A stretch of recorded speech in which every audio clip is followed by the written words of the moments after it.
Hi guys, welcome to BTS bridge to success में आप सभी लोगों का स्वागत है। कैसे हैं आप सब लोग?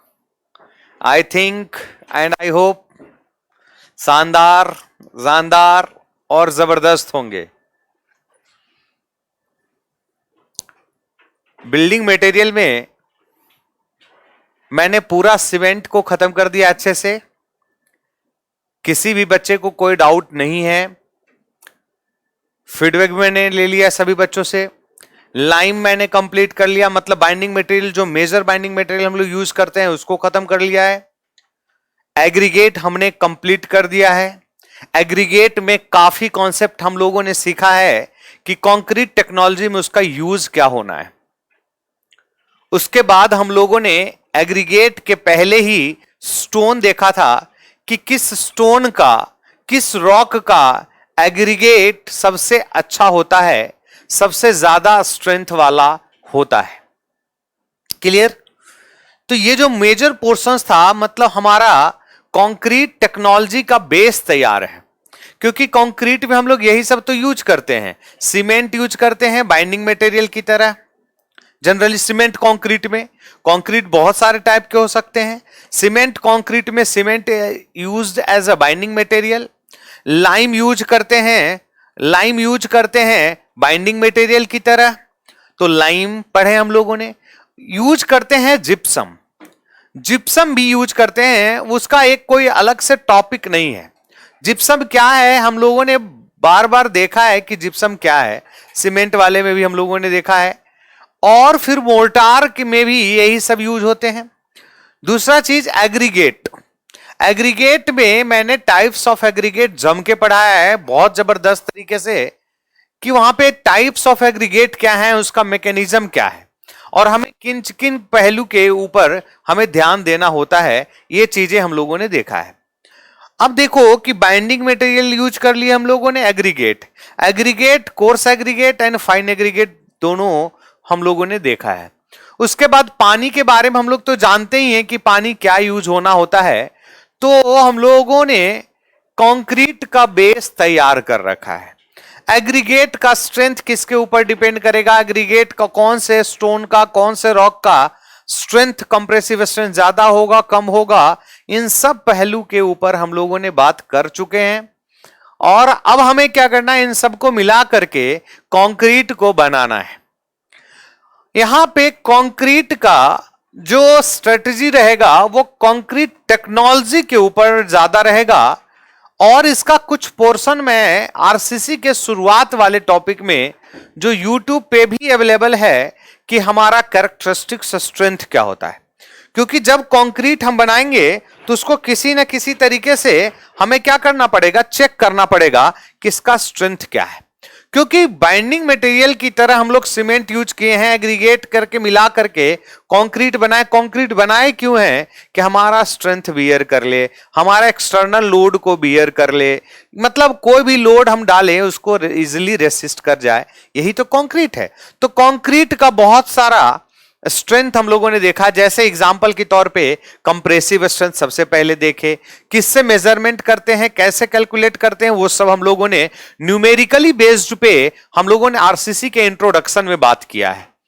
यहां पे भी हम लोग बात करेंगे, लेकिन यहां पे थोड़ा सा थ्योरेटिकल बेस्ड पे हम लोग बात करेंगे। और जो कंक्रीट टेक्नोलॉजी में आरसीसी के शुरुआत लेक्चर में कंक्रीट टेक्नोलॉजी का, कंक्रीट का सारा स्ट्रेंथ वहां पे ऑब्जेक्टिवली, सब्जेक्टिवली, थ्योरेटिकली और न्यूमेरिकली दोनों तरीके से एक्सप्लेन किए जा चुके हैं। Characteristics, sorry, compressive strength, characteristics strength, tensile strength, flexural strength, tensile में direct tensile strength, splitting tensile strength, हम लोगों ने सब कुछ कवर कर चुके हैं वहां पे। उसके बाद यहां पे जो टॉपिक बनते हैं वो ज्यादातर थ्योरेटिकली बेस्ड टॉपिक ज्यादातर है। वहां पे हमने आरसीसी में कवर नहीं किया था डिजाइन मिक्स कॉन्सेप्ट, और मैंने उस टाइम बोला था कि मैं कंक्रीट टेक्नोलॉजी में इसको समझाऊंगा, तो मैं जानबूझ करके यहां पे थोड़ा सा न्यूमेरिकल डालता हूं डिजाइन मिक्स कॉन्सेप्ट के ऊपर। डिजाइन मिक्स कॉन्सेप्ट क्या है, नॉमिनल मिक्स कॉन्सेप्ट क्या है, ये सब पे हम लोग बात कर चुके हैं। अब हम लोग को स्टार्ट क्या करना है, तो मतलब क्या ओवरव्यू कहने का मतलब ये समझ में आया कि हम लोग को जो पढ़ना है वो ज्यादातर अभी थ्योरेटिकल पॉइंट ऑफ व्यू से हम लोग को ये टॉपिक को कवर करना है। न्यूमेरिकल पॉइंट ऑफ व्यू से एक ही चीज मिलेंगे जो डिजाइन मिक्स कॉन्सेप्ट के ऊपर बेस्ड होगा। ठीक है, उसी के पास दो टाइप के सब्जेक्टिव क्वेश्चन से राइज होते हैं, हम लोग दोनों उसको करेंगे। उसके पहले हम लोग देखेंगे कि क्यों जरूरत पड़ रहा है, कैसे जरूरत पड़ रहा है, हम लोग को कैसे बनाना है, ये सब बातें हम लोग डिटेल से करेंगे सबसे लास्ट में। अभी क्या हो रहा है कि मैं सब कुछ बेस तैयार है, सारा कुछ तैयार है, अब हमें कंक्रीट बनाना है। क्या करना है? कंक्रीट बनाना है। कंक्रीट बनाने के लिए हम लोग को जो जरूरत पड़ेगा वो मैं देखता हूं, और कंक्रीट में हम लोग क्या क्या चीज करने वाले हैं हम लोग ये देखते हैं। Concrete technology, concrete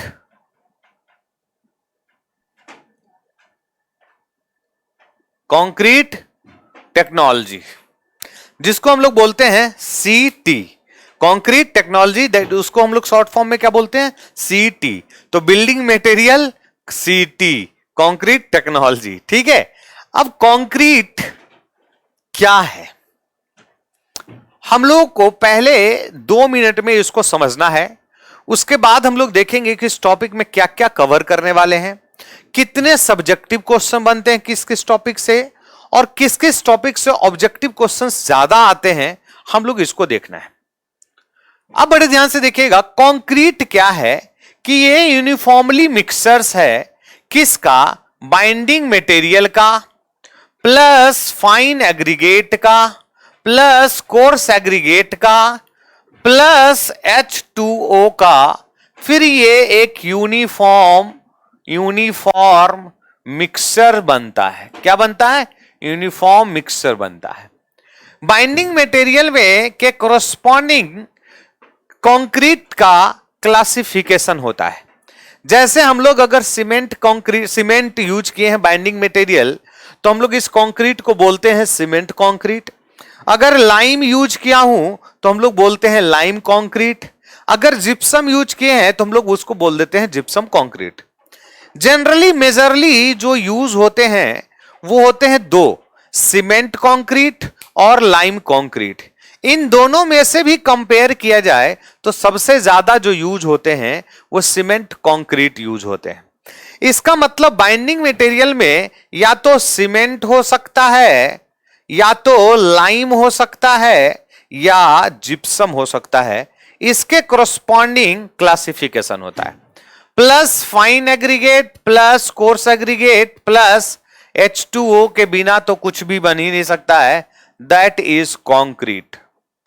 binding material के कोरस्पॉन्डिंग जो कंक्रीट बन रहे होंगे उसको हम लोग बोलेंगे सीमेंट कंक्रीट। यहां पे हम लोग बोलेंगे लाइम कंक्रीट, और यहां पे हम लोग बोलेंगे जिप्सम कंक्रीट। क्या बोलेंगे? Gypsum concrete. ये 3 क्लासिफिकेशन है कंक्रीट का as per according to binding material. किसके कोरस्पॉन्डिंग? बाइंडिंग मटेरियल के कोरस्पॉन्डिंग कंक्रीट का क्लासिफिकेशन है lime concrete, cement concrete and gypsum concrete. अब देखो इस टॉपिक में हमें करना क्या होता है समझिएगा। अभी तक हम लोग बनाने के लिए, मैन्युफैक्चरिंग के लिए हम लोगों ने कुछ भी कहीं पे बात नहीं किया है। तो मैन्युफैक्चरिंग ऑफ कंक्रीट जो है वो सबसे पहला पॉइंट होगा इसका यूज करने वाला, मैन्युफैक्चरिंग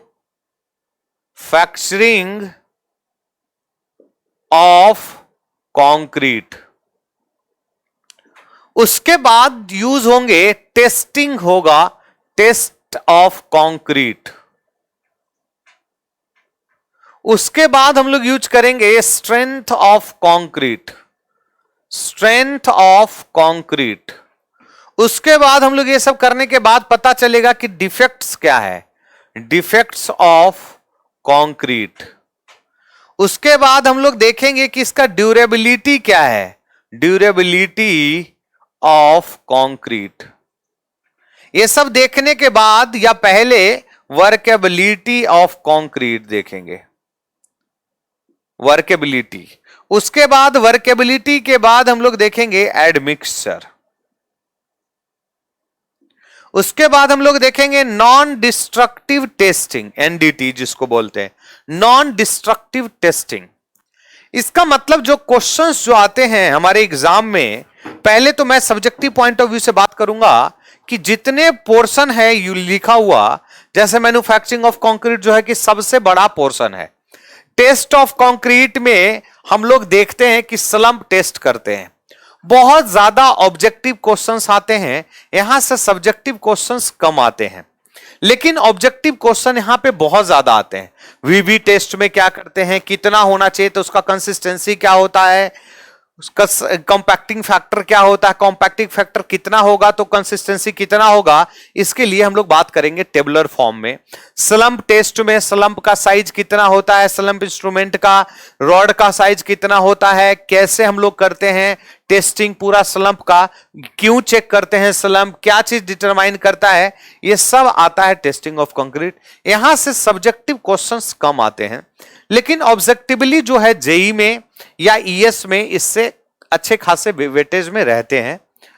स्ट्रेंथ ऑफ कंक्रीट, ये मैं अभी यहां पे थोड़ा से जल्दीबाजी में जाएंगे हम लोग, इस वाले टॉपिक में कम पढ़ेंगे, क्योंकि इसको मैं पूरा का पूरा डिटेल से करीब 2 घंटा स्पेशल स्ट्रेंथ ऑफ कंक्रीट में 2 से 2.5 घंटे मैंने पढ़ाया है।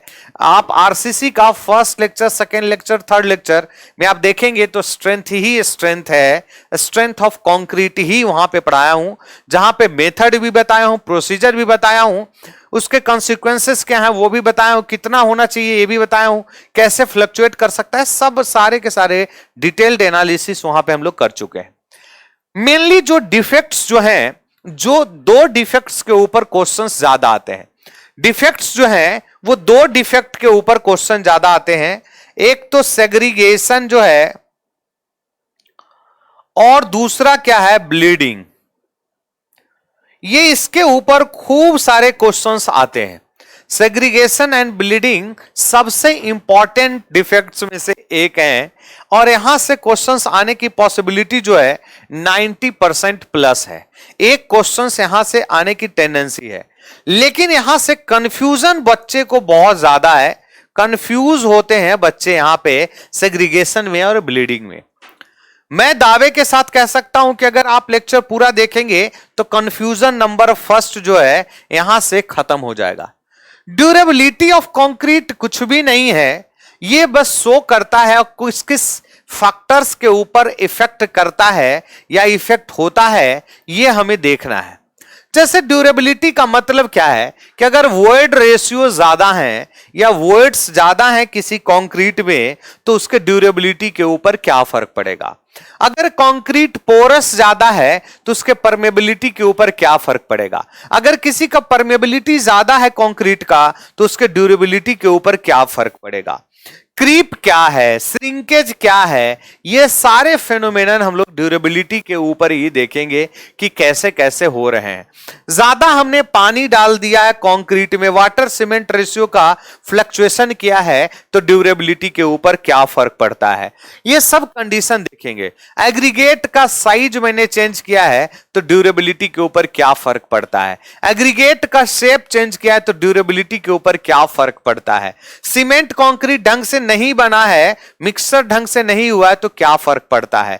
हम लोग मिक्सिंग ज्यादा टाइम तक कर दिए तो क्या फर्क पड़ता है। ये सारे के सारे कंडीशन जो है ड्यूरेबिलिटी ऑफ कंक्रीट में आएंगे। तो ये बड़ा आसान सा टॉपिक है, आसान है, इससे बहुत ज्यादा क्वेश्चन नहीं आते हैं। हम लोग जैसे स्टार्ट किए हैं अगर उसको समझ में आ जाएगा तो ड्यूरेबिलिटी ऑफ कंक्रीट कोई नया टॉपिक रहेगा ही नहीं। ना तो इससे ऑब्जेक्टिव आते हैं ज्यादा, ना तो सब्जेक्टिव आते हैं। सबसे अगर खतरनाक मैं बोलूं तो this is the workability. Workability से कंफ्यूजन ही कंफ्यूजन है। यहां पे बच्चे क्या करते हैं, मेरा जो एनालिसिस अपने टीचिंग कैरियर का 7 ईयर प्लस टीचिंग कैरियर का जो एक्सपीरियंस है, यहां पे मुझे पता चलता है कि कंफ्यूजन यहां पे वर्केबिलिटी में सबसे ज्यादा कंफ्यूजन क्रिएट होता है। वजह क्या है, बच्चे को ना तो कोई पढ़ाता है ढंग से कि वर्केबिलिटी क्या है।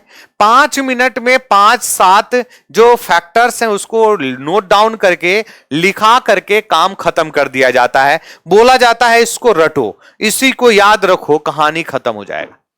लेकिन मेरा मानना है कि इसको आप 5 मिनट में नहीं पढ़ सकते हो, और अगर हम एक बार सोचने का टेंडेंसी जनरेट कर लें तो ये जो वर्केबिलिटी का जो टॉपिक है ना वो बड़ा आसान हो जाएगा और गलती करने के चांसेस कम है। अभी अभी आपका जो कॉन्सेप्ट क्लियर है तो मैं डैम श्योर हूं, मैं पूरा का पूरा श्योर के साथ कह सकता हूं कि इन सब में से सबसे ज्यादा क्वेश्चन यहीं से आते हैं और सबसे ज्यादा एरर होने के चांसेस वर्केबिलिटी में ही होते हैं। वजह क्या है, आप कोई क्वेश्चन को देखते हो और उसका आंसर क्रैम करते हो, क्योंकि मार्केट में यही चलता है कि बीएमसीटी थ्योरी है, क्या याद करोगे, क्या करोगे, समझोगे, समझने वाली बात ही नहीं है, तो आप सीधा सीधा इसको याद कर लो, क्रैम कर लो, कहानी खत्म। जब हम क्रैम करते हैं तो हम भूल जाते हैं कि ऑप्शंस क्या थे। तो मुझे अगर टेंडेंसी जनरेट हो जाए सोचने का तो वर्केबिलिटी बड़ा आसान है, अदरवाइज ये सबसे डिफिकल्ट टॉपिक में से एक है। और क्वेश्चंस अगर एसएससी जेई की बात करूं या ईएस की बात करूं तो 1 या 2 क्वेश्चन हमेशा वर्केबिलिटी से क्वेश्चन पूछे ही जाते हैं, क्योंकि ये बहुत इंपॉर्टेंट टॉपिक है जिसको संभालना थोड़ा सा मुश्किल है। लेकिन फिर से मैं वादा कर रहा हूं कि अब जो वर्केबिलिटी हम लोग पढ़ेंगे इसमें 1% रटने की जरूरत है ही नहीं। ये मैं वादे के साथ कह सकता हूं, दावे के साथ कह सकता हूं कि रटने की जरूरत है ही नहीं।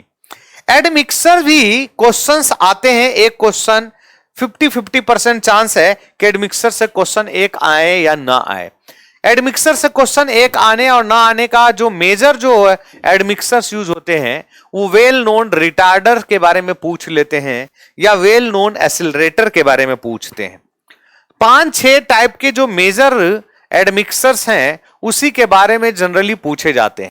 रिटार्डर क्या होता है, एक्सीलरेटर क्या होता है, रिटार्डर का काम क्या है, एक्सीलरेटर का क्या काम है, ये दोनों वर्ड मैं सीमेंट के लेक्चर में ही समझा दिया हूं कि क्या है। तीसरा प्लास्टिसाइजर यूज होता है, 4th वन जो सुपर प्लास्टिसाइजर होता है, 5th वन जो एयर इंट्रेनमेंट होता है।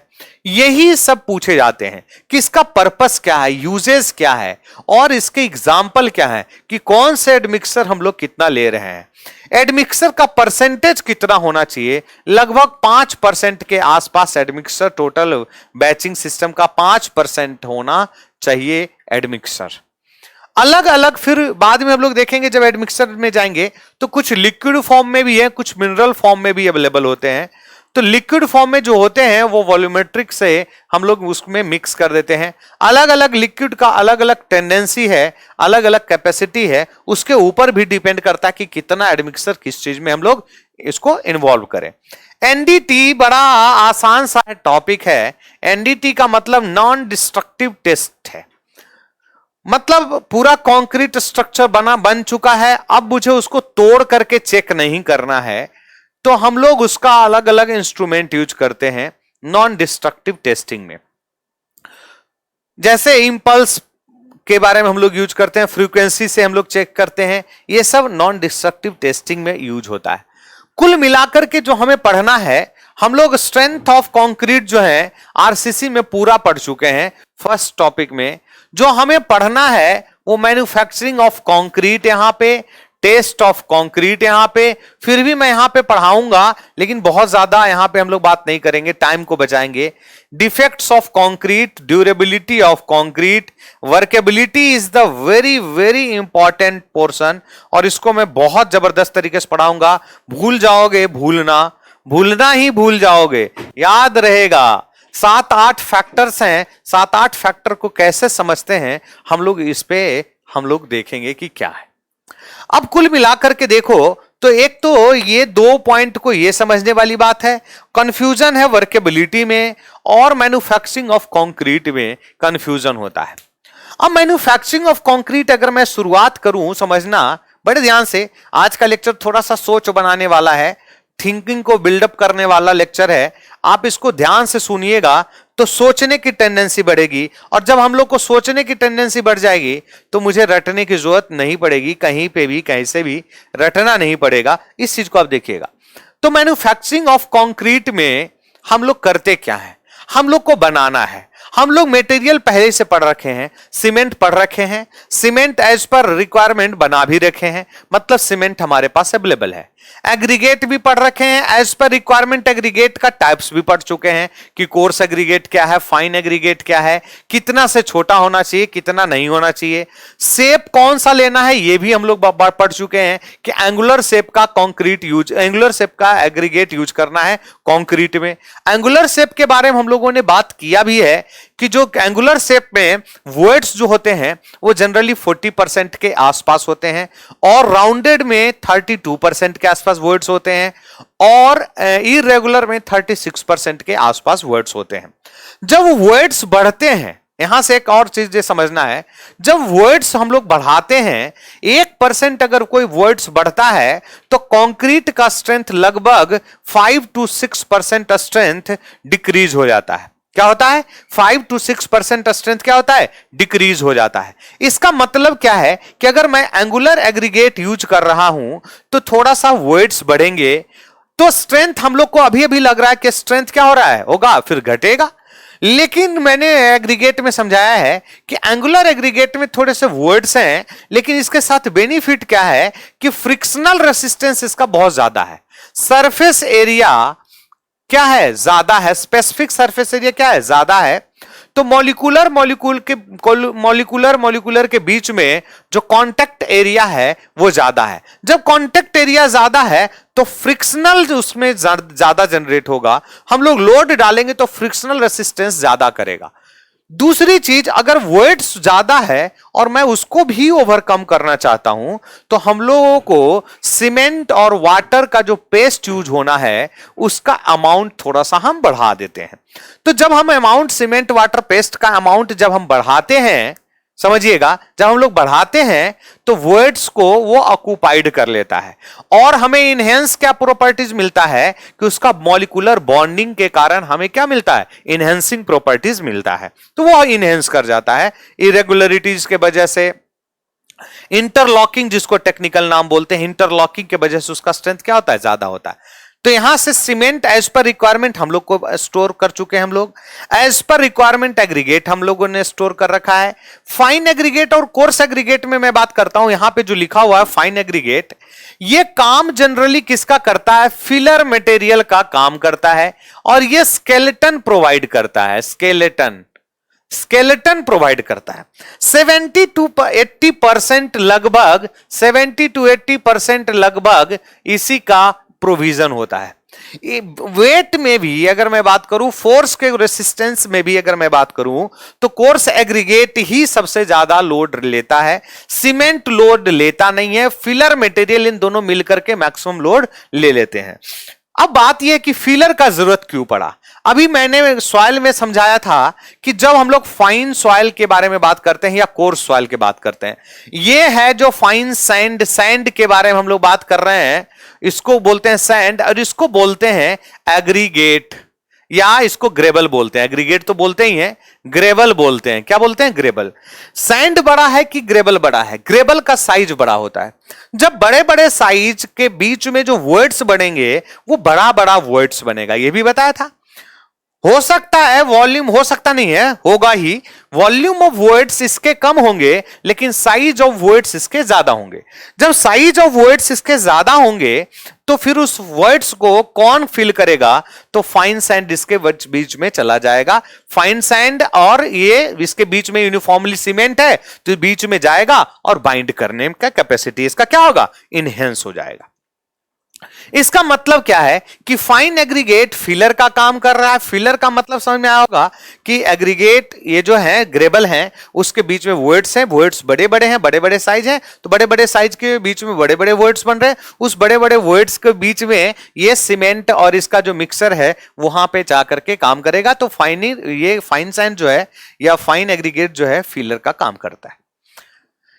तो इसीलिए हमने सीमेंट पहले पढ़ा, फिर एग्रीगेट पढ़ा। एग्रीगेट में भी मैंने बताया कि जो सबसे अच्छा एग्रीगेट होता है वो इग्नियस रॉक का होता है। इग्नियस रॉक भी मैंने समझाया था कि दो फर्दर कैटेगरीज होते हैं, इंट्रूसिव और एक्सट्रूसिव। इंट्रूसिव का फर्दर दो कैटेगरीज हैं, हाइपाबेसल और प्लूटोनिक। इस सब से हम लोगों ने देखा था कि क्रिस्टलाइन स्ट्रक्चर छोटा होता है, बड़ा होता है, फाइनर होता है, कोर्सर होता है। हम लोगों ने ये सब कुछ देख रखे हैं। अब हम लोग को यहां पे आकर के मैकेनिज्म तैयार करना है। अब ये तैयार करने के लिए हमें किन किन प्रोसेस को क्रॉस करना है, ये हम लोग को समझना होगा। सबसे पहले हम लोगों ने, मैं देखना स्टार्ट करूंगा। सबसे पहले तो हम लोग क्या किए कि हम लोग सीमेंट का इकट्ठा किए कि सीमेंट कौन सा चाहिए और कितना चाहिए। उसके बाद एग्रीगेट मुझे पता है कि कितना चाहिए, एग्रीगेट AGGREGAT। कितना वाटर हम लोग को डालना है ये हमें पता है। मतलब पहले हम मटेरियल को इकट्ठा कर लिए, कौन सा मटेरियल कितना जाएगा इसको हम लोगों ने डिसाइड कर लिया। That is called as batching. तो सबसे पहला जो सिस्टम का स्टेप्स है वो क्या है, बैचिंग स्टेप है, बैचिंग। अब बैचिंग जो है, मैं एक एक चीज बताऊंगा, समझाता चला जाऊंगा, फिर उसके ओवरव्यू में दे रहा हूं, फिर हम लोग फिर स्टार्ट करेंगे लेक्चर लेना कि क्या है जो बैचिंग है। बैचिंग का मतलब क्या होता है, जैसे हम कोई भी सब्जी बनाते हैं, मैं एग्जांपल डेली लाइफ से ज्यादा देता हूं। सब्जी बनाते तो मैं पहले ही डिसाइड कर लिया हूं कि मटर पनीर बना रहा हूं तो मटर इतना दूंगा, पनीर इतना दूंगा, नमक इतना दूंगा, हल्दी इतना दूंगा, तेल इतना दूंगा, मसाला इतना दूंगा। कितना दूंगा, कैसे मेजरमेंट करोगे, इसके ऊपर डिपेंड करता है। जैसे आप यूट्यूब पे वीडियो बहुत सारे देखते होंगे खाना बनाने वाला, तो वो बोलता होगा 2 टेबल स्पून आप क्या डालोगे, सॉल्ट डालोगे, या कोई बोलता है कि 10 ग्राम सॉल्ट डालोगे। अब जो देखो, ये दोनों का क्राइटेरिया अलग अलग है। इसी तरीके से बैचिंग प्लांट का, बैचिंग सिस्टम का क्राइटेरिया जो है वो अलग अलग क्राइटेरिया है। अलग अलग क्राइटेरिया का क्या मतलब है कि दो सिस्टम है, एक वॉल्यूमेट्रिक सिस्टम है और एक वेइंग सिस्टम है, मतलब वजन से, और एक वेइंग सिस्टम है और एक वॉल्यूमेट्रिक सिस्टम है। मतलब एक वॉल्यूम से हम लोग बात कर पा रहे हैं और एक वेइंग सिस्टम से हम लोग बात कर पा रहे हैं कि वेइंग कितना है। वॉल्यूम के लिए अलग से एक बना हुआ वुडन ब्लॉक आता है जिसका लगभग 2748 का आता है, जिसका वॉल्यूम लगभग 50 केजी के बराबर उसका होता है वेट, और वॉल्यूमेट्रिक वाइज देखेंगे तो उसका 35 लीटर के आसपास वॉल्यूमेट्रिक आता है। तो बैचिंग क्या है, वॉल्यूमेट्रिक और वेइंग दो सिस्टम पे काम करता है। तौल करके दोगे, वजन से दोगे, दैट इज वेइंग, और वॉल्यूमेट्रिक वाइज दोगे, दैट इज वॉल्यूमेट्रिक। अब इन दोनों में से जो प्रिफरेबल है, रेड मार्क कर दीजिएगा मुझे आज।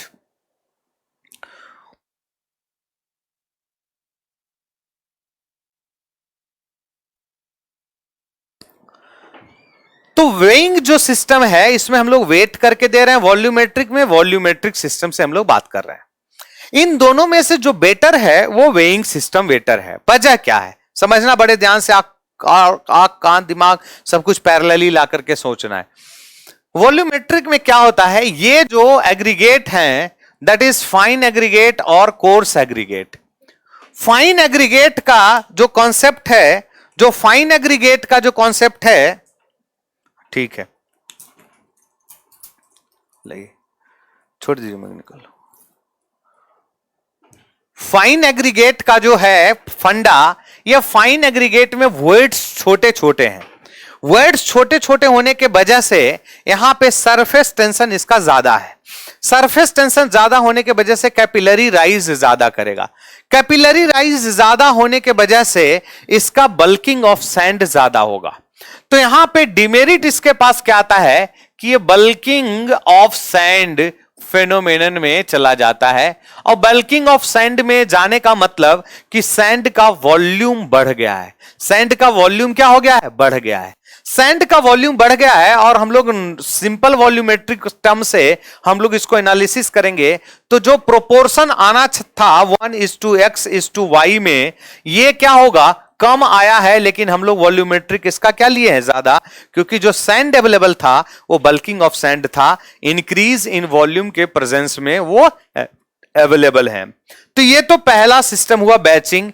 और कौन सा डोमिनेट कौन सा कर रहा है? वेइंग सिस्टम पे हम लोग ज्यादा काम करना स्टार्ट करेंगे, वेइंग सिस्टम पे ज्यादा यूज करेंगे। ठीक है, दूसरा बैचिंग हम लोगों ने कर लिया है। तो जब हम लोगों ने ये सब करने के बाद हम लोग प्रोसेस में सब्जी के तरह से समझिएगा, फिर हम लोग को क्या करना है? उसको यूनिफॉर्मली अमाउंट में मिक्स करना है। फ्राई करोगे, स्टेप बाय स्टेप डालोगे। यहां पे जो अंतर क्या है कि एक ही टाइम पे हम लोग डाल दिए। ठीक है, एक ही टाइम पे हम लोग डाले हैं, फिर यूनिफॉर्मली इसको क्या करना है? मिक्सिंग करना है, मिक्सिंग करना। अब मिक्सिंग करने का अलग अलग टेंडेंसी होगा। टिल्टिंग मिक्सर अवेलेबल है, नॉन टिल्टिंग मिक्सर अवेलेबल है, और रिवर्सिंग है अवेलेबल, ट्रांजिट मिक्सर अवेलेबल है। बहुत सारे मिक्सर्स अवेलेबल हैं जो मिक्स कर रहे हैं। ट्रांजिट मिक्सर का अलग फंक्शन है। अभी कुछ लोग को लगा तुरंत, और ट्रांजिट मिक्सर का तो अलग फंक्शन जानते हैं। कोई बात नहीं, मिक्स भी करता है, हम लोग उसको अलग तरीके से देखेंगे। ट्रांसपोर्टिंग के लिए मेनली यूज होते हैं, हम लोग उसको बात करेंगे। तो बैचिंग में, फिर बैचिंग के बाद क्या करना है? हम लोग को मिक्सिंग करना है, जिसमें सीमेंट, एग्रीगेट, वाटर और ये पूरा का पूरा क्या करने हम लोग दे दिए हैं, मिक्सिंग करना है। मिक्सिंग करने का तरीका है, जैसे मसाला को कुछ लोग हम लोग क्या करते हैं? कूच देते हैं, उसके ऊपर हैमरिंग करके फोर्स लगा करके उसको टुकड़े में करते हैं, या मिक्सर मशीन होता है। जब ज्यादा होता है तो हम लोग मिक्सर मशीन से करते हैं। 2-4 लहसुन को कूटना है, अदरक को कूटना है चाय में देने के लिए, तो हम लोग क्या करते हैं? लहसुन नहीं देते हैं, इलायची मान लो, तो उसको हम लोग हैमरिंग करके उसको करके डाल देते हैं। उसी तरीके से ये डिपेंड करेगा कि हम छोटे सिस्टम को मिक्स कर रहे हैं, छोटे अमाउंट को मिक्स कर रहे हैं, कि ज्यादा अमाउंट को, कि लार्ज अमाउंट को मिक्स कर रहे हैं। ये डिपेंड हमारे ऊपर करने वाला होगा कि किसको हम मिक्स कर रहे हैं। तो ये मिक्सिंग के बाद ये क्या होगा? ट्रांसपोर्ट होगा। जब आप मिक्स करोगे तो आपको किचन में प्रोवाइड करना पड़ेगा। इसके बाद हम लोग बोलते हैं ट्रांसपोर्ट। अभी हम लोग और इसको डिटेल से देखेंगे। ट्रांसपोर्टेशन के बाद हम लोगों ने देखा है कि इसको हम लोग प्लेस करेंगे, प्लेसिंग के बाद हम लोग देखते हैं इसको कॉम्पैक्शन करते हैं। क्या करते हैं? कॉम्पैक्शन करते हैं। कॉम्पैक्शन के बाद हम लोग क्यूरिंग करते हैं। क्या करते हैं? क्यूरिंग करते हैं। क्यूरिंग के बाद हम लोग क्या करते हैं? फिनिशिंग करते हैं। फिनिशिंग करने का, इसके बाद हार्ड रॉक लाइक स्ट्रक्चर क्या होता है? बन जाता है, कहानी खत्म हो जाता है। This is the manufacturing of concrete. ये स्टेप्स हैं। अभी हम लोग थोड़े से और बात करेंगे। मतलब क्या हुआ? अभी अवेलेबल है, एक बैचिंग प्लांट पे काम करेगा। बैचिंग प्लांट दो तरीके से, मिक्सिंग, टिल्टिंग हो सकता है, नॉन टिल्टिंग हो सकता है, रिवर्सिंग। इसको डिटेल से जब मिक्सिंग पढ़ेंगे तब। ट्रांसपोर्टेशन का मतलब कंक्रीट से हम लोग समझते हैं कि मान लीजिए बड़ा हाईवे प्रोजेक्ट बन रहा है, या बहुत बड़ा बिल्डिंग बन रहा है, मॉल बन रहा है, वहां पे मिक्सिंग प्लांट थोड़े से दूर में बना दिए गए हैं। वहां से हमें कंक्रीट को लाना है। तो कंक्रीट को लाने के टाइम पे हम लोग 2-3 चीज को मेजर ध्यान देते हैं। समझिएगा क्या क्या ध्यान देते हैं वो हम लोग समझते हैं।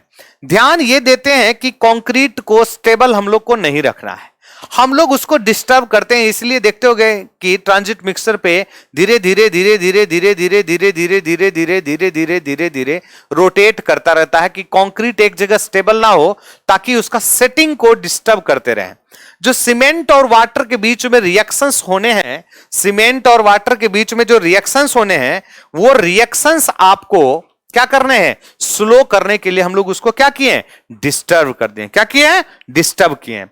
जब डिस्टर्ब किए हैं हम लोग, तो यहां पे डिस्टर्ब करने के लिए हम लोग उसको घुमाते रहते हैं। अब उसको जो ट्रांजिट मिक्सर का स्पीड है वो भी एक यूनिफाइड मैनर में हम लोग बात करते हैं। कितना हम लोग डिटेल बात करेंगे। उसके बाद मिक्सिंग में भी अगर कोई भी चीज, गांव में छोटे घर बनते हैं, वहां पे छोटा सा कंक्रीट हम लोग बनाते हैं, मिक्स करते हैं, तो हम लोग उसको इस तरीके से मिक्स करते हैं। और मिक्सिंग भी करने के लिए बहुत सारे चीज के ऊपर डिपेंड करता है कि टाइम कितना है, पानी कितना है, ये सब के ऊपर डिपेंड करता है। अगर यहां पे बहुत ज्यादा देर तक मिक्स करोगे तो मैकेनिज्म समझना, और कम मिक्स करोगे तो यूनिफॉर्म मिक्सर आप नहीं प्रोवाइड कर पाओगे, यूनिफॉर्मली आप मसाला तैयार नहीं कर पाओगे कंक्रीट। अगर आप ज्यादा किए हो तो इसका मतलब वाटर और सीमेंट को बेवजह आप कांटेक्ट ज्यादा प्रोवाइड कर दियो। जब वाटर और सीमेंट का कांटेक्ट ज्यादा आप मिक्सिंग के टाइम पे ही किए हो तो हमारा इनिशियल सेटिंग टाइम का जो ड्यूरेशन है उसको आप मिसयूज कर लिए। क्योंकि इनिशियल सेटिंग टाइम क्या होता है, यहां से डिफाइन होता है कि बैचिंग के बाद हम लोगों ने यहां पे पानी मिलाया है, यहां से लेकर के टाइम यहां तक हम लोगों को देखना पड़ता है, कॉम्पैक्शन तक, प्लेसिंग तक, कम से कम ये जो टाइम होता है, प्लेसिंग कॉम्पैक्शन तक जो टाइम होता है, वहां तक हम लोग बोलते हैं इनिशियल सेटिंग टाइम। और अगर अब देखो मिक्सिंग के टाइम पे ही कांटेक्ट बढ़ा दोगे, टाइम आप मिक्सिंग का टाइम बढ़ा दोगे, तो सीमेंट वाटर के बीच में जो रिएक्शंस है वो वहीं से स्टार्ट हो गया है और वहीं पे ज्यादा टाइम स्टार्ट हो चुका है, ज्यादा टाइम रिएक्शन कर चुका है। उस रिएक्शंस को हम लोग को बचाना है तो हम लोग मिक्सिंग भी प्रॉपर करेंगे कि अच्छे तरीके से मिक्स भी हो जाए, मसाला यूनिफॉर्मली मिक्स हो जाए। ऐसा भी नहीं कि जल्दीबाजी करने के चक्कर में देखिए कि कोना में सैंड अलग से उजला उजला दिख रहा है, ग्रे ग्रे कलर का दिख रहा है और वो ढंग से यूनिफॉर्म मिक्सर हुआ ही नहीं है। ऐसा भी नहीं करेंगे, ओवर मिक्सिंग भी नहीं करेंगे, ये ध्यान रखेंगे। ट्रांसपोर्टेशन में मैंने ध्यान देने के लिए बोला ही कि अब बात यह है, ट्रांसपोर्टेशन का जो क्राइटेरिया है ये बड़ा डेंजरस क्राइटेरिया है। अगर मैं हाईवे के थ्रू जा रहा हूं लेकर के और पता मुझे चल गया कि हाईवे पे जाम लगा हुआ है, क्या लगा हुआ है, जाम लगा हुआ है, और ट्रक में हमारा 6 क्यूबिक मीटर कंक्रीट अवेलेबल है और मुझे टाइम लग जाएगा 20 मिनट, यहीं पे लग जाएगा। मैकेनिज्म को समझना, 20 मिनट जाम में लग जाएगा तो जाते जाते 30 मिनट से ज्यादा होगा। तो ऐसे सिचुएशंस के लिए और प्लेसिंग सिचुएशन को हम लोग ओवरकम करने के लिए, ऐसे सिचुएशन को कम करने के लिए हम लोग एडमिक्सर का यूज करते हैं। किसका? एडमिक्सर का यूज करते हैं। ऐसे सिचुएशन को ओवरकम करने के लिए हम लोग किसका यूज करते हैं? एडमिक्सर का यूज करते हैं। अब एडमिक्सर यहां पे क्या है कि अगर मुझे यहां पे चाहिए कि जो नॉर्मल सेटिंग टाइम था, रेट ऑफ सेटिंग था, उसको स्लो करना है तो हम लोग यहां पे क्या डालेंगे? रिटार्डर डालेंगे। अगर कहीं पे प्लेसिंग करने, अब ट्रांसपोर्टेशन में अपने लोकेशन पे चले गए हैं और पता चल रहा है मुझे पाइपिंग के थ्रू, हालांकि पहले ही पता होता सब कुछ सिस्टम में, मान लीजिए कि पाइपिंग के थ्रू मुझे कंक्रीट को भेजना है, हॉरिजॉन्टल और वर्टिकल भेजना है, दोनों का कंडीशन अलग अलग होगा क्योंकि दोनों का एनर्जी अलग अलग होगा, फ्लोबिलिटी कंडीशन अलग अलग होगा। ऐसे टाइम पे मैंने कंक्रीट को स्टिफ मान लीजिए ले लिए हैं और मुझे फ्लोइंग करना है, तो पाइप के थ्रू अच्छे से कंक्रीट फ्लो नहीं होगा, तो मुझे उसमें फ्लोबिलिटी लाना है। इसका मतलब ऐसे ही सिचुएशन में हम लोग को वर्केबिलिटी की जरूरत पड़ती है।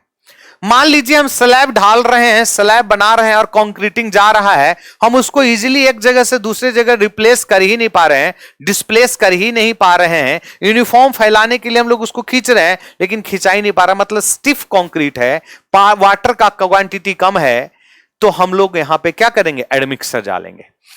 अगर मुझे टनल के अंदर लेकर के जाना है, या मैं जो घर बना रहा हूं वो गली के अंदर घर बना रहा हूं और कंक्रीट या तो सर के ऊपर से लेके जाना हो या पाइपिंग के ऊपर से लेके जाना होगा, पाइपिंग के थ्रू लेके जाना होगा, तो हम लोग ऐसे जगह पे क्या करेंगे? तो हम लोग को फ्लोबिलिटी ज्यादा चाहिए। हम वाटर ज्यादा मिला नहीं सकते हैं, उसके पीछे लॉजिक में मैकेनिज्म समझाऊंगा कि वाटर का लॉजिक क्या है, समझाऊंगा। तो ऐसे चीजों के लिए ट्रांसपोर्टेशन का जरूरत पड़ रहा है। जहां पे हमें डालना है प्लेसिंग करते टाइम पे ध्यान देना है ये कि कंक्रीट को बहुत आप हार्ड प्लेस नहीं कर सकते हो। जैसे कि कोई इंजीनियर आया साइट पे, उसको 2-4 गाली सुना दिया लेबर को, लेबर गुस्से में जा रहा कंक्रीट लेकर के सर पे ले जोर से ऐसे करके पटक दिया, या ऐसे करके जानबूझ करके ऐसे करके गिरा दिया। अब वो गिराने से कंक्रीट में डिफेक्ट्स हो सकते हैं। डिफेक्ट्स क्या हो सकते हैं? ये डिफेक्ट्स जनरली जनरेट होते हैं, सेग्रीगेशन और ब्लीडिंग जैसे डिफेक्ट्स हो सकते हैं। इसीलिए प्लेसिंग को भी हम लोग ध्यान से रखेंगे। जनरली एक ह्यूमन का हाइट 1.5 मीटर के आसपास होता है, छोटा कम बड़ा मतलब 1 मीटर से 1.5 मीटर के आसपास होता है। तो जनरली जो प्लेसिंग का हाइट है वो 1 से 1.5 मीटर के आसपास ही हम लोग जनरली प्रोवाइड करते हैं। दूसरी, अगर मुझे कंक्रीट राफ्ट फाउंडेशन में प्रोवाइड करना है या मास कंक्रीटिंग हम लोग कर रहे हैं, तो मुझे मान लीजिए 1.5 मीटर का डेप्थ का कंक्रीटिंग डेप्थ चाहिए मुझे, और मिल नहीं पा रहा है या मैं दे नहीं पा रहा हूं, तो हम लोग इसको कैसे प्रोवाइड करेंगे, ये चीजें समझ में आना चाहिए। मान लीजिए लार्ज डेप्थ ऑफ कंक्रीट करना है, तो मैं उसको छोटे छोटे डेप्थ में प्रोवाइड करके फिर कॉम्पैक्शन करूंगा, फिर दूसरे डेप्थ पे जाऊंगा। मतलब 300 से 450 mm पहला लेवल, फिर हम उसको कंप्लीटली कॉम्पैक्ट करेंगे, फिर से 300 से 450 mm, फिर से कॉम्पैक्ट करेंगे, फिर से 300 to 450 mm, फिर से कॉम्पैक्ट करेंगे, फिर से इस तरीके से। मतलब बहुत बड़ा डेप्थ आप एक बार में प्रोवाइड नहीं कर सकते हो। उसके पीछे लॉजिक क्या है वो सब मैं बात करूंगा कि क्या है, कुछ मैकेनिज्म मैं समझाऊंगा। ये सब समझने के बाद तो प्लेसिंग में क्या क्या चीज ध्यान देना है, ये चीज समझ में आ गया। कॉम्पैक्शन में अलग अलग मेटल अलग अलग मेंबर में अलग अलग कॉम्पैक्शन टेक्निक यूज होते हैं। जैसे मुझे बीम का कॉम्पैक्शन यूज करना है, बीम में कॉम्पैक्शन करना है, बीम में हम लोगों ने कंक्रीटिंग किया है, उसमें कॉम्पैक्शन करना है। स्लैब है, स्लैब का डेप्थ बहुत कम है, उसमें कॉम्पैक्शन मुझे प्रोवाइड करना है। मुझे कॉलम में कॉम्पैक्शन प्रोवाइड करना है, मुझे मास कंक्रीटिंग में कॉम्पैक्शन करना है। अलग अलग जगह पे according to their depth and according to their availability of positions के ऊपर डिपेंड करेगा कि हम लोग कौन सा टेक्निक यूज करें कॉम्पैक्शन का। ठीक है, अब स्लैब में हम लोग नीडल वाइब्रेटर तो यूज नहीं करेंगे, क्योंकि स्लैब का डेप्थ कितना 12 centimetre 15 centimetre maximum, 10 centimetre 12 centimetre 15 centimetre maximum, और उसमें नीडल वाइब्रेटर हम लोग यूज कर ही नहीं पाएंगे ढंग से। तो इसमें कॉम्पैक्शन टेक्निक अलग अलग है। Curing is the most dangerous situation है। अगर आप क्यूरिंग करते हो, अगर आप क्यूरिंग प्रोवाइड करते हो तो भी दिक्कत है। अब पॉजिटिव में दिक्कत है कि ये है, वो मैं बात करूंगा, और अगर हम नहीं करते हैं तो भी दिक्कत है। अब बात क्या है, अब पॉजिटिव में दिक्कत यह है कि मान लीजिए दिल्ली ऐसे शहर में क्यूरिंग ढेर सारा कर रहे हो, तो वाटर लेवल ऑलरेडी कम है, पानी लाओगे कहां से, ये भी दिक्कत है। लेकिन हमें यह दिक्कत को थोड़े से देर के लिए नजरअंदाज करके हम लोग कंक्रीट पढ़ रहे हैं, तो कंक्रीट के लिए क्या डिमेरिट है ये हम लोगों को समझना पड़ेगा। अब क्यूरिंग करते क्यों है, क्यूरिंग करते क्यों है, ये हम चाहते हैं, समझिएगा, हम चाहते हैं कि जो वाटर और सीमेंट का जो रिएक्शन के लिए अमाउंट लिया गया है, सीमेंट और वाटर का जो रिएक्शन के लिए अमाउंट जो लिया गया है, वो अमाउंट किसी भी रीजन से कम नहीं होने देना चाहते हैं, इसलिए हम लोग क्यूरिंग करते हैं। यह मेथड मैंने सीमेंट में पढ़ाया था कि सीमेंट को रिएक्शन करने के लिए पानी कितना जरूरत पड़ता है। अब सीमेंट का रिएक्शन पानी के साथ होना है, तो पानी एक वेल डिफाइंड अमाउंट में है। जैसे प्योर केमिकल रिएक्शन को कंप्लीट करने के लिए पानी जो चाहिए वो 23% चाहिए। अब 23% मैंने दिया था, और अगर मैंने एक्सपोजर टू कंडीशन डाल दिया, गर्मी बहुत ज्यादा दिल्ली में भी है, और मैं 23% ही वाटर कंटेंट डाला हूं, अलग डालते नहीं है लेकिन एक पास समझने के लिए, सोचने के लिए, तो अभी गर्मी के कारण पानी का इवेपोरेशन बहुत ज्यादा होगा, वेपराइज होकर के वाटर का लॉसेस ज्यादा होगा। तो अवेलेबिलिटी ऑफ वाटर जो सीमेंट का रिएक्शन के लिए, CSH जेल बनाने के लिए, टोबरमोराइट जेल बनाने के लिए जो वाटर चाहिए होगा वो नहीं मिल पाएगा, तो हमारा CSH जेल ढंग से नहीं बन पाएगा, पूरा सीमेंट रिएक्शन नहीं कर पाएगा, और सीमेंट अनरिएक्टेड फॉर्म में अवेलेबल होगा, तो उसका डिमेरिट इफेक्ट बाद में कंक्रीट को दिखेगा। दूसरी बात, हमें स्ट्रेंथ ही नहीं मिलेगा, तो कंक्रीट का ओवरऑल स्ट्रेंथ क्या हो गया, कम हो गया। जब कंक्रीट का स्ट्रेंथ ही कम हो गया है, फिर तो कहानी खराब हो गया है, हमारा स्ट्रक्चर ही कमजोर हो गया है। इसीलिए अब दूसरी बात, तो वाटर और सीमेंट का जो रिएक्शंस करने के लिए हम लोग 23% करते हैं, प्लस 15% हम लोग इसका जो सीमेंट जेल का जो पोर्स था उसको सैचुरेट करने के लिए 15%, प्लस इसमें एग्रीगेट हम लोगों ने डाला है। अभी यहां तक जो हम लोग बात करते थे वो सीमेंट वाटर के बारे में बात करते थे, एग्रीगेट के बारे में बात नहीं करते थे। अब यहां पे एडिशनल क्या हुआ है, एग्रीगेट भी यूज हुआ है। तो एग्रीगेट अभी हमने समझाया था ना स्टोन में कि अलग अलग स्टोन का वाटर एब्जॉर्प्शन कैपेसिटी होता है, अलग अलग एग्रीगेट का वाटर एब्जॉर्प्शन कैपेसिटी होता है। अगर कोई एग्रीगेट का वाटर एब्जॉर्प्शन कैपेसिटी ज्यादा है तो पानी क्या करेगा, उसको ज्यादा चाहिए, एब्जॉर्ब कर लेगा। वो ये नहीं देखेगा कि भैया ये पानी सीमेंट के लिए था, मैं कैसा ले लूं। दुनिया स्वार्थी आज के डेट में, उसको अपना पेट भरना है तो एब्जॉर्ब कर लेगा सीमेंट वाटर का जो पानी था, ये पानी एग्रीगेट एब्जॉर्ब कर लेगा। ये पानी एग्रीगेट एब्जॉर्ब कर लिया तो फिर से यहां पे वाटर का क्या हुआ है, कमी हो गया है, डिफिशियंसी हो गया है, डिफिशेंट हो गया है वाटर। तो फिर से सीमेंट वाटर का रिएक्शन कंप्लीट नहीं होगा, तो फिर से स्ट्रेंथ ऑफ कंक्रीट क्या होगा, इफेक्ट डालेगा। इफेक्ट ऑफ क्या होगा, स्ट्रेंथ डिक्रीज हो जाएगा। इसीलिए हम लोग एडिशनल 15% एडिशनल वाटर और ऐड करते हैं कि ये सीमेंट में कम पानी नहीं पड़े। ये हम लोग का क्राइटेरिया है। इसीलिए भी एग्रीगेट को कई बार हम लोग धोते हैं यूज करने के पहले। उस धोने से दो तरह का बेनिफिट मिलता है हमें। एक तो एग्रीगेट में मैंने समझाया था ना कि कुछ अनवांटेड उसमें मटेरियल लिपटे रहते हैं, चिपके रहते हैं, जैसे क्लेई हुआ, ऑर्गेनिक कंपोनेंट कुछ हो सकता है, क्लेई हो सकता है, बारीकी सा धूल टाइप पे हो सकता है, वो सब को हम लोग धोते हैं तो वो भी वॉश आउट हो जाता है। एग्रीगेट अल्कलीज अगर अवेलेबल है वो भी वॉश आउट हो जाएगा और पानी जितना उसको चाहिए होगा एब्जॉर्ब करने के लिए एग्रीगेट वो एब्जॉर्ब कर लेगा।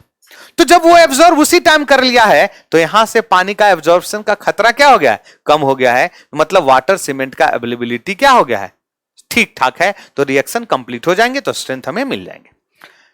लेकिन ये सब करने के बावजूद भी अगर हम एक्सपोजर टू कंडीशन यूज करते हैं कंक्रीट को, जैसे ये सब हम लोगों ने मेंटेन किया है और अभी दिल्ली में 40+ टेम्परेचर है, समझिएगा, तो अगर मैं इसको एक्सपोजर कंडीशन में यूज करूंगा तो 2 घंटे के अंदर पानी का लॉसेस 15 से 20% से ज्यादा हो सकता है।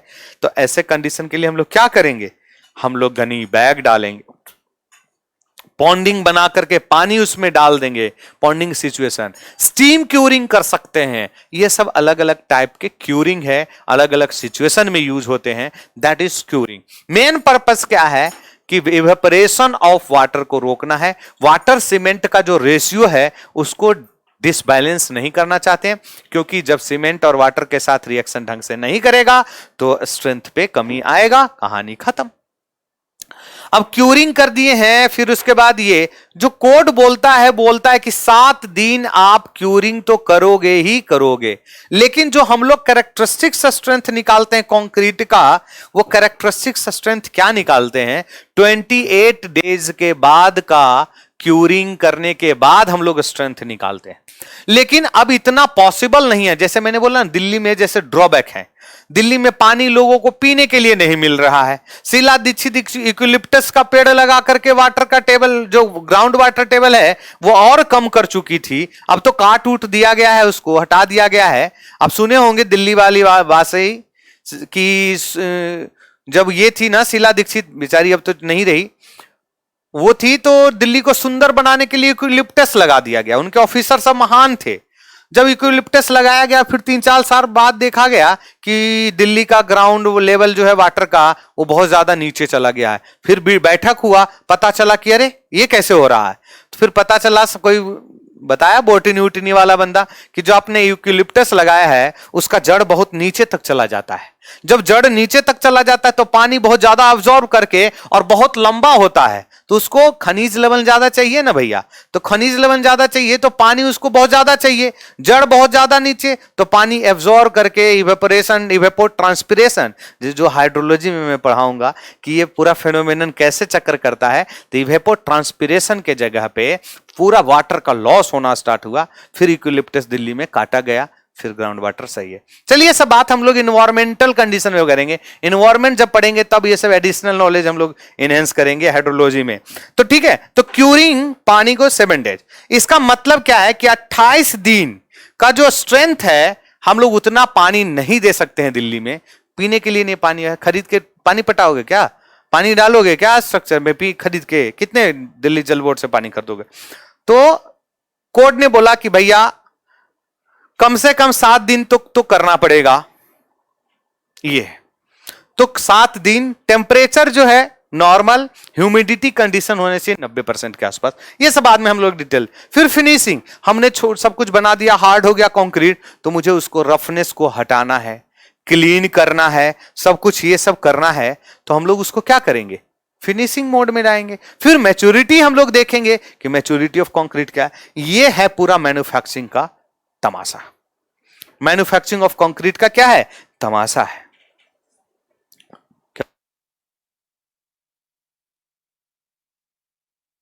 ठीक है, अभी तो और चलेगा। ठीक है, तो ये चीजें हैं, ये है पूरा कंक्रीट का सिस्टम। अब बात फिर से हम बात करते हैं कि अब जो कंक्रीट हम लोग पढ़ते हैं, आरसीसी में भी मैं समझाया हूं कि अगर हम लोग इसको स्ट्रक्चरल के तरह पे मटेरियल की तरह ट्रीट करते हैं, तो मुझे इसका क्या चाहिए, स्ट्रेंथ चाहिए, जो कि हम स्ट्रेंथ ऑफ मटेरियल भी पढ़ रहे हैं। स्ट्रेंथ ऑफ मटेरियल का मतलब ही क्या है कि कोई थोड़ी बोला कि माइल्ड स्टील का ही पढ़ाओ मुझे। स्ट्रेंथ ऑफ मटेरियल की किसी भी स्ट्रेंथ, किसी भी मटेरियल का स्ट्रेंथ कितना है।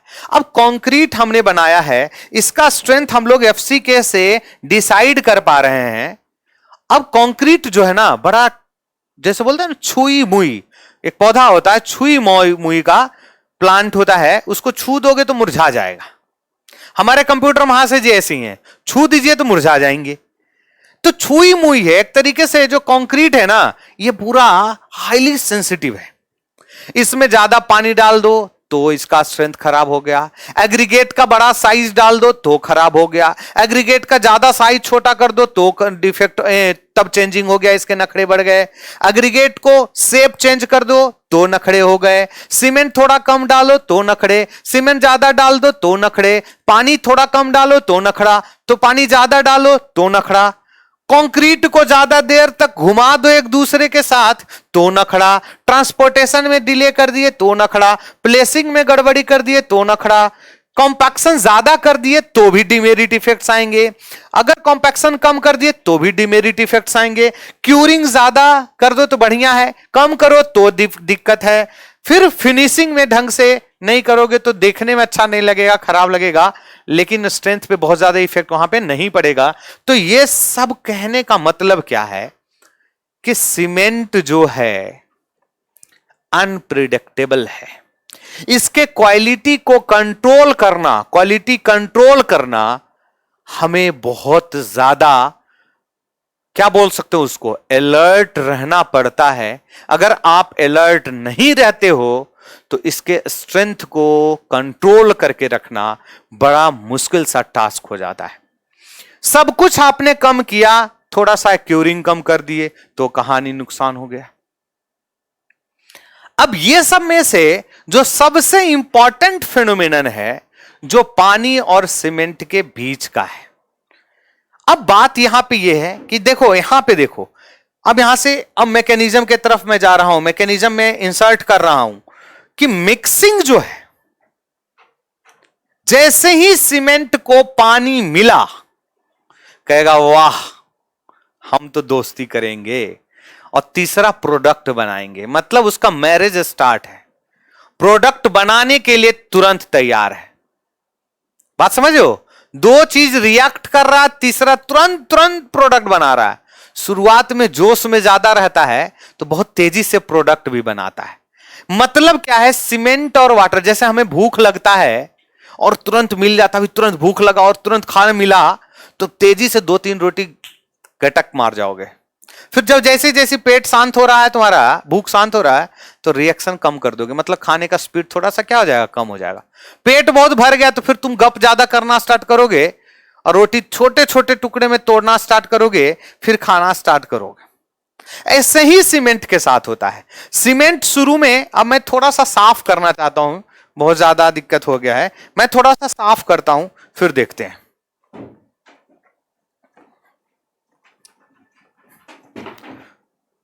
मैं बोला ना भाई कि रटना ही नहीं है, बहुत सारे चीजें कॉन्सेप्ट क्लियर हुआ होगा। कंक्रीट को रटना नहीं है, वर्केबिलिटी जब पढ़ाऊंगा तो भी नहीं रटना है। मैं थोड़ा सा आज हिंट्स दूंगा वर्केबिलिटी का, बाकी डिटेल में अंदर में पढ़ाऊंगा। अभी कहां थे हम लोग? सीमेंट प्लस H2O रिएक्शन कर रहा है, CSH जेल बना रहा है, यही साथ में और बनाता है, हीट जनरेट करता है, CaOH का होल 2 बनाता है, सब बनाता है। सीमेंट शुरुआत में 100% है और ये पानी भी जितना चाहिए होगा उसी का 100% अवेलेबल है। दोनों रिएक्टेंट अवेलेबल है, CSH का प्रोडक्ट बहुत तेजी से। इसका मतलब एक दिन में ये टोटल रिएक्शन का 16% रिएक्शन कंप्लीट हो जाएगा। एक दिन में टोटल रिएक्शन का 16% रिएक्शन कंप्लीट हो जाएगा। यही चीज ये लगातार 3 रोटी तक ये काम करता है, ठीक है। 3 रोटी 3 ब्रेड तक इसी स्पीड से कांस्टेंट रखता है, मतलब 3 दिन तक ये स्पीड को मेंटेन करता है और 48 से 50% आसपास रिएक्शन कंप्लीट करता है। इसी के रिएक्शन से पता चल रहे हैं कि स्ट्रेंथ कितना गेन कर रहा है, क्योंकि एग्रीगेट जो है, कोर्स एग्रीगेट और फाइन एग्रीगेट, ये दोनों को इनर्ट हम लोग मान करके कंक्रीट का काम करते हैं। तो जो भी रिएक्शन परफॉर्म करता है केमिकल रिएक्शन, वो सीमेंट कर रहा है और वाटर के बीच में कर रहा है। तो वाटर और सीमेंट का रिएक्शन एक दिन में 16%, इसका मतलब टोटल स्ट्रेंथ का ये 16% स्ट्रेंथ कंप्लीट कर गया, 50% स्ट्रेंथ कंप्लीट कर दिया। 7 डेज में 67% के आसपास, तो 67% स्ट्रेंथ भी गेन कर लिया। मतलब ये सब रेट ऑफ रिएक्शन का टोटल रिएक्शन कंप्लीट होने का बात कर रहा है, और उतना ही रिएक्शन कंप्लीट होगा तो उतना ही CSH जेल बनाएगा, तो उतना ही स्ट्रेंथ। 28 डेज में लगभग 90%, 95%, 95%, 90% के आसपास, 95 या 98, 99 कहीं कहीं पे अलग अलग लिखा हुआ है, ये स्ट्रेंथ ये करता है। इसी को हम लोग 100 मान लेते हैं। यहां पे एक और फैक्टर ये है, मैं बताऊंगा पूरा डिटेल से और भी, कि सीमेंट और पानी का जो रिएक्शन है ना, जन्मों जन्मों तक साथ रहता है। इसके दोनों का इतना मैरिज किया है, तो ये एक जन्म के लिए नहीं, 10 साल 20 साल के लिए साथ में नहीं है, ये जन्मों जन्मों तक साथ है। मतलब सीमेंट और वाटर का रिएक्शंस जो है, ये इनफाइनाइट टाइम तक चलता रहता है। ये सुनने में थोड़ा अजीब लगता है। ये भी एक वजह है सीमेंट के डिफेक्ट्स में, क्रीप एंड श्रिंकेज में, ये भी एक वजह है। क्रीप का ये भी एक वजह है कि जो वाटर मॉलिक्यूल अंदर में अवेलेबल है, उसका मोशन होना, उसका डिस्प्लेसमेंट होना, डिसलोकेट होना भी एक क्रीप का सिम्टम्स है, क्रीप का फैक्टर्स है होने का। ये चीजें हम लोग देखते हैं। कुल मिलाकर के देखना है कि मिक्सिंग में बोलते हैं हम लोग 20 रिवॉल्यूशन से ज्यादा नहीं, 2 से 3 मिनट से ज्यादा आप मिक्सिंग टाइम यूज नहीं कर सकते हो। ट्रांसपोर्टेशन में देखेंगे कि क्या है, मतलब यहां से जैसे ही आप सीमेंट में वाटर मिलाए, उसी टाइम से सीमेंट में वाटर आप मिक्स किए हो, उसी टाइम से सीमेंट का सेटिंग टाइम स्टार्ट हो गया है। फाइनल सेटिंग टाइम भी स्टार्ट हो जाता है, इनिशियल सेटिंग टाइम भी, फाइनल सेटिंग टाइम भी स्टार्ट हो जाता है। वहीं से हम लोग आधा घंटा के अंदर हम लोग को प्लेस कर देना है, कोशिश करना है कि कॉम्पैक्ट हो जाए। प्लेसिंग तो जरूर कर ही देना है, प्रॉपर प्लेसिंग कर ही देना है। यह है पूरा कंक्रीट। वर्केबिलिटी के बारे में थोड़ा सा मैं बात करता हूं कि वर्केबिलिटी जब हम लोग बात करेंगे तो हम लोग माइंड में एक टर्म्स लेके आएंगे, that is called as lubrication. ये कोई बुक में नहीं मिलेगा, लेकिन मेरे तरफ से आपको समझने के लिए बताया जा रहा हूं कि जब भी कभी एडमिक्सर्स का वर्केबिलिटी के बारे में बात करें, तो हम लोग को समझना है कि ये लुब्रिकेशन के बारे में बात कर रहा है। किसके बारे में बात कर रहा है? लुब्रिकेशन के बारे में बात कर रहा है। बात समझ में आया? लुब्रिकेशन के लिए बात कर रहा है। लुब्रिकेशन का मतलब क्या होता है? चिकना। हमें इसी लॉजिक के ऊपर पूरा का पूरा वर्केबिलिटी, यही एक बात है ना, जो चिकना लुब्रिकेशन के ऊपर पूरा का पूरा वर्केबिलिटी खत्म करेंगे, फिर जिंदगी में कभी गलती नहीं करोगे। This is the workability. Admixture का फंक्शन आपको समझ में आएगा कि क्या है। एडमिक्सर के बारे में भी थोड़ा सा मैं बात करता हूं कि क्या है। जैसे रोटी सब्जी सब कुछ मिल जाता है, फिर लगता है यार थोड़ा तीखा कम है तो लाओ अचार खा लेते हैं। मेन मेन्यू में ये नहीं है, एडमिक्सर कभी भी यहां पे मेन नहीं है, लेकिन ज्यादातर टाइम में हम लोग एडमिक्सर यूज करते हैं, समझिएगा। मेन मेन्यू में एडमिक्सर नहीं है।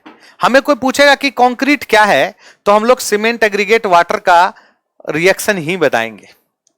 लेकिन एग्रीगेट का काम, एडमिक्सर का काम क्या है, समझना कि मान लीजिए हमें पंपिंग करना है, वहां पे पानी क्या चाहिए, थोड़ा सा ज्यादा, और कंक्रीट, पानी पिए ठंडा ठंडा, तो पानी हम लोग को वहां पे क्या करना है, वाटर सीमेंट का कंटेंट हम लोग को मेंटेन करना है, फ्लोबिलिटी कंडीशन चाहिए। पानी हम लोग वहां पे क्या डालेंगे, ज्यादा डालेंगे तभी फ्लोबिलिटी कंडीशन आएगा। अब हमने क्या मान डाल दिया है, स्टिफ कंक्रीट बना दिया गलती से। जब स्टिफ बनाए तो फ्लोबिलिटी नहीं है, और हम लोग पानी जब ज्यादा डालते हैं तो इसका ये समझिएगा कि अगर हम किसी रीजन से पानी ज्यादा डाल दिए हैं, मैकेनिज्म को समझिएगा,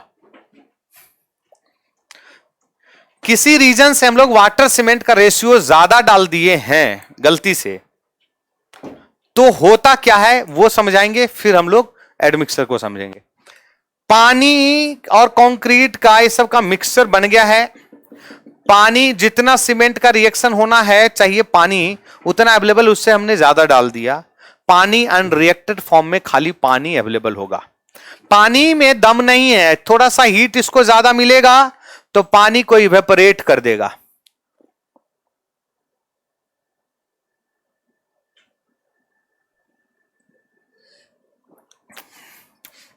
थैंक यू। पानी को क्या करेगा, इवेपोरेट। जब पानी यहां पे ज्यादा अमाउंट में अवेलेबल था, पानी को लॉस कर दिया गया है, इवेपोरेट कर दिया गया है, इसका मतलब यहां से वाटर का क्या हुआ है, लॉसेस हुआ है। जब वाटर लॉस हुए हैं तो वहां पे खाली जगह छोड़ देंगे, मतलब कंक्रीट का पोरोसिटी क्या हो गया है, इनहेंस हो गया है। कंक्रीट का पोरोसिटी क्या हो गया है, बढ़ गया है। जब मैंने अभी समझाया कि 1% अगर वॉइड बढ़ता है तो 5 से 6% स्ट्रेंथ क्या होता है, घटता है। तो जब यहां से पानी का लॉसेस हुआ है, ज्यादा पानी डाल दिए हैं, लॉस हो रहा है, तो 5 to 6% स्ट्रेंथ क्या हो गया, घट गया। मतलब कंक्रीट का स्ट्रक्चर कम हो, स्ट्रेंथ क्या हो रहा है, कम हो रहा है। इसीलिए हम लोग कोशिश करते हैं कि ऐसे एग्रीगेट, ऐसे एडमिक्सर को डालूं कि वाटर का ज्यादा फ्लक्चुएशन नहीं करना पड़े। वाटर भी हम लोग बढ़ाते हैं, वाटर सीमेंट का रेशियो हम लोग क्या करते हैं, बढ़ाते हैं, लेकिन ये एक फिक्स अमाउंट तक। जब ज्यादा हम लोग वाटर बढ़ाएंगे तो ये डिफेक्ट्स आना स्टार्ट होगा, पोरस स्ट्रक्चर बनाना स्टार्ट होगा। ये हम लोग बाद में बात करेंगे, अभी नहीं, ज्यादा कंफ्यूज कर जाओगे। तो इसीलिए हम लोग यहां पे एडमिक्सर का क्या करते हैं, अगर पानी कम है तो हम लोग थोड़े से पानी डालते हैं, ठीक है, पानी डालते हैं, ज्यादा अमाउंट में नहीं डालेंगे। और अगर पानी ज्यादा है तो पानी हम सक थोड़ी कर पाएंगे, पानी ऐसे डाल के सक कर सकते हैं क्या, नहीं कर सकते। तो हम लोग वहां पे क्या जाते हैं, प्लास्टिसाइजर डालते हैं, पानी का कंटेंट को कम करता है, बॉन्डिंग बढ़ा देता है, उसका डेंसिटी बढ़ा देता है, प्लास्टिसिटी बढ़ा देता है। ये सब बहुत सारे हैं, अभी तो शुरुआत है दोस्त, अभी तो चलेगा, अभी तो शुरुआत भी मैंने नहीं किया है कंक्रीट क्या है, लेकिन एक बेस मैंने बनाया है कि कंक्रीट में करना क्या है, मैन्युफैक्चरिंग ऑफ कंक्रीट में क्या करना है। अब हम लोग फिर डिटेल से, अब हम लोग इसको पढ़ेंगे, इसको तो पढ़ ही लिए हैं पूरा, अब हम लोग यहां से डिटेल से पढ़ना स्टार्ट करेंगे कि क्या है, ठीक है। मैं थोड़ा सा बताता हूं, फिर मैं स्टार्ट करूंगा इस पे कि क्या है। कंक्रीट का according to binding material classification जो होता है वो 3 तरह का क्लासिफिकेशन होता है। मैं जस्ट कंक्रीट को क्लासिफाइड कर रहा हूं अभी, फिर देखता हूं, फिर आगे हम लोग स्टार्ट करेंगे बैचिंग से, फिर डिटेल देखेंगे कि कौन कौन सा बैचिंग, क्या क्या बैचिंग हम लोग बात किए हैं वैसे, लेकिन फिर से और देखेंगे डिटेल से ताकि क्वेश्चन हमारा छूटे नहीं। पहला जो क्लासिफिकेशन, मैं फर्स्ट टॉपिक लिख रहा हूं क्लासिफिकेशन, ऐसे ही लिख रहा हूं classification according to binding material, according to binding material. First classification है cement concrete, cement concrete. Second classification है लाइम कंक्रीट, जो कि हम लोग बात किए हैं अभी, कंक्रीट। थर्ड क्लासिफिकेशन है, इसको बोलते हैं gypsum concrete.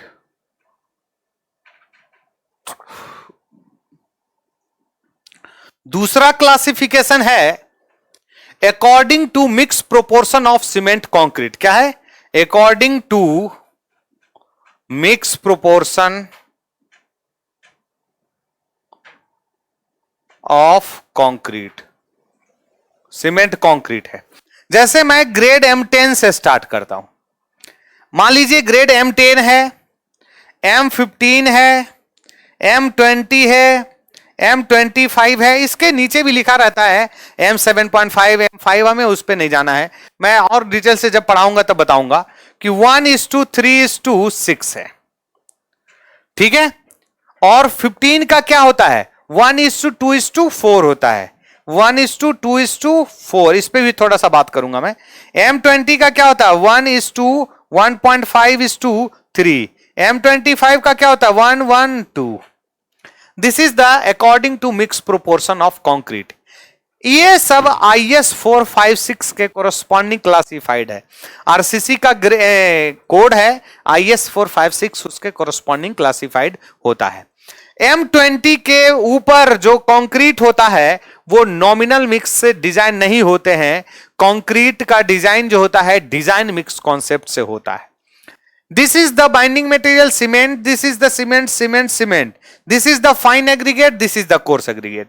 Generally fine aggregate का 2 टाइम्स ज्यादा क्या होता है? कोर्स एग्रीगेट होता है, जो कि मैंने बताया है 70 to 80% के आसपास वो होते हैं। तीसरा जो क्लासिफिकेशन है अकॉर्डिंग टू स्ट्रेंथ है।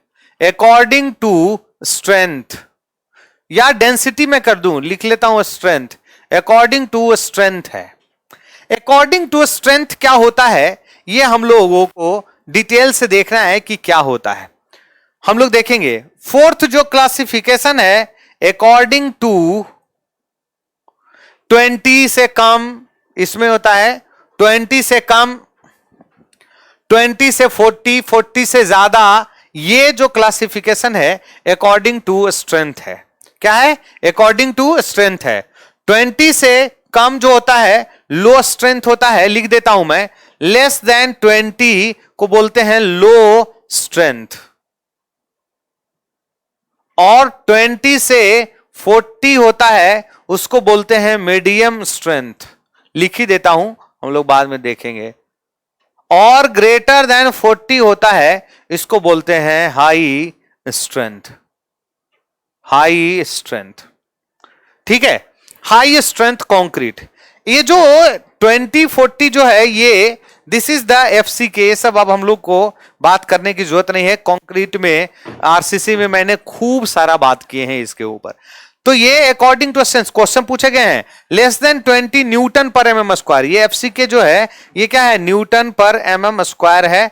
ये लेस देन 20 लो स्ट्रेंथ है, 20 से 40 मीडियम स्ट्रेंथ कंक्रीट है, 40 से ज्यादा हाई स्ट्रेंथ कंक्रीट है। अब दूसरा क्या है? According to bulk density. Bulk density क्या है?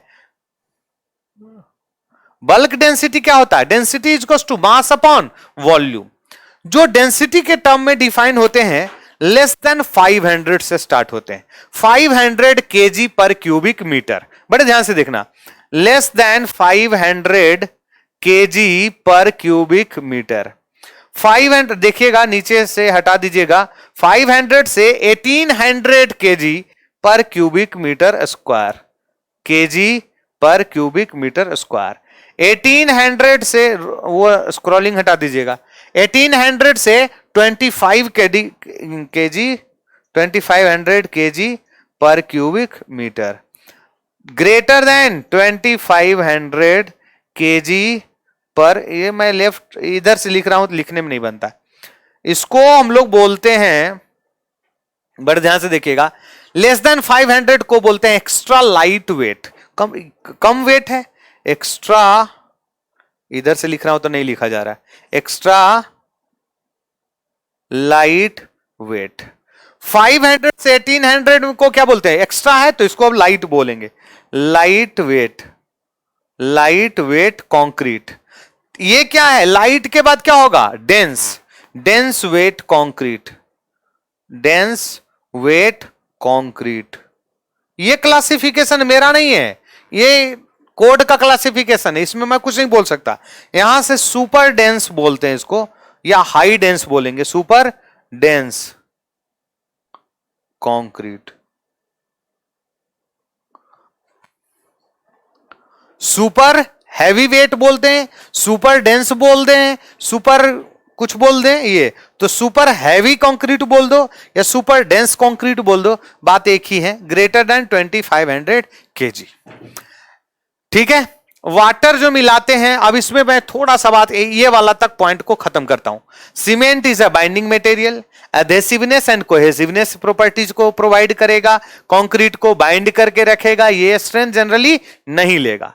एग्रीगेट हम लोग जो जनरली यूज करते हैं, ये स्केलेटन बॉडी बनाता है, 70 to 80% जनरली ऑक्युपाइड यही करता है, वॉल्यूम ऑफ कंक्रीट का 70 to 80%, स्ट्रेंथ ज्यादातर यही लेता है। एग्रीगेट दो टाइप के हैं, fine aggregate and coarse aggregate. Fine aggregate में बल्की कोएफिशिएंट होगा, इसीलिए हम लोग वॉल्यूमेट्रिक वेचिंग प्लांट को जनरली इग्नोर करते हैं। फिर तीसरा क्या है, water. Water hydration of cement को प्रोवाइड करेगा। कितना वाटर देंगे, अलग अलग कंडीशन में। नॉर्मल सीमेंट और वाटर के बीच में रिएक्शन होना चाहिए तो 23% केमिकल, सिर्फ और सिर्फ केमिकल। नॉर्मल अगर कोई केमिकल वर्ड नहीं यूज कर रहा है तो 38% 40% के आसपास। और अगर कंक्रीट के बारे में बात कर रहा है तो 0.35 से 0.7 के आसपास हम लोग वाटर सीमेंट कंक्रीट का रेशियो यूज करते हैं। एडमिक्सर जनरली हम लोग यूज करते हैं 5%, मैं यहीं पे बता देता हूं, एडमिक्सर जनरली 5% के आसपास यूज करते हैं। सीमेंट का एक बैग का जो वेट होता है 50 kg, वॉल्यूमेट्रिक वाइज देखते हैं तो 35 लीटर, या उसको क्यूबिक मीटर में देखेंगे तो 0.035 क्यूबिक मीटर। एक्चुअल में 0.348 होता है क्यूबिक मीटर। ठीक है, ये है। अब हम लोग स्टार्ट जो करेंगे बैचिंग प्लांट से स्टार्ट करेंगे कि बैचिंग क्या है। ठीक है, तो नेक्स्ट लेक्चर में मैं मिलता हूं बैचिंग प्लांट, और मैं पढ़ाऊंगा कैसे बैचिंग प्लांट को, वो भी हम लोग देखेंगे नेक्स्ट क्लास में कि बैचिंग क्या है। क्लियर? तो हम लोग यहां से नेक्स्ट लेक्चर में मिलते हैं बैचिंग, फिर एक एक करके करेंगे, फिर डिफेक्ट्स पढ़ेंगे। मैंने आज बस सोचने का तरीका बताया कि सोचना क्या है। चलिए, good luck, thank you so much. Like करें, सब्सक्राइब करें।